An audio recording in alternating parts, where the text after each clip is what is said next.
দর্শক, নির্বাচনে আইন শৃঙ্খলা পরিস্থিতি সম্পর্কে জানাতে কুষ্টিয়া থেকে আমাদের সাথে যুক্ত হচ্ছেন সহকর্মী নাহিদ হাসান তিতাস। নাহিদ, আপনি জানাবেন নিরাপত্তা ব্যবস্থা কেমন দেখছেন কুষ্টিয়াতে এবং আইন শৃঙ্খলা বাহিনী কতটা তৎপর রয়েছে? নাবিলা, রাত পোহালেই ভোট, শেষ সময় এসে প্রার্থীরা জয় পরাজয়ের সমীকরণ মেলাতে ব্যস্ত সময় পার করছেন।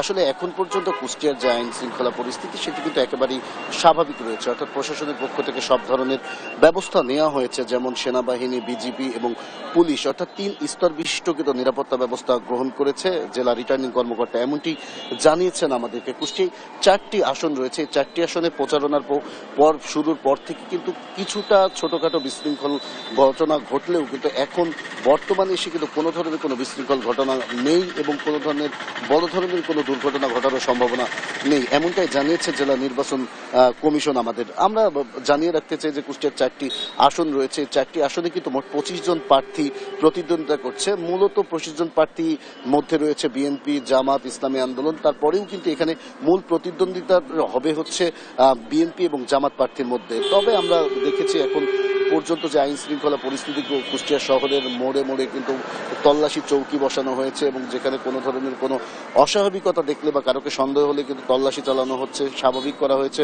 গতকাল রাত থেকে কিন্তু মোটরসাইকেল থেকে শুরু করে অবৈধ যান চলাচল বন্ধ করে দিয়েছে প্রশাসন, অর্থাৎ সব ধরনের প্রস্তুতি কিন্তু প্রশাসন নিয়েছে। কুষ্টিয়ায় 4টি যে আসন রয়েছে, 4টি আসনে মোট 17,47,521 জন ভোটার রয়েছে এবং তারা ভোট প্রয়োগ করবে এবং এখানে প্রতিদ্বন্দ্বিতা করছে 25 জন প্রার্থী।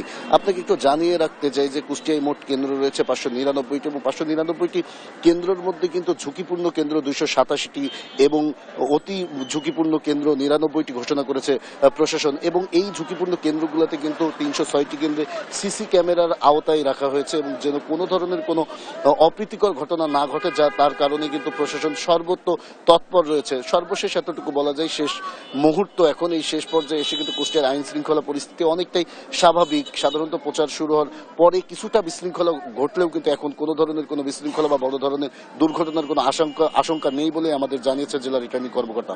এই ছিল কুষ্টিয়া থেকে আইন শৃঙ্খলা পরিস্থিতির সর্বশেষ খবর। নাবিলা।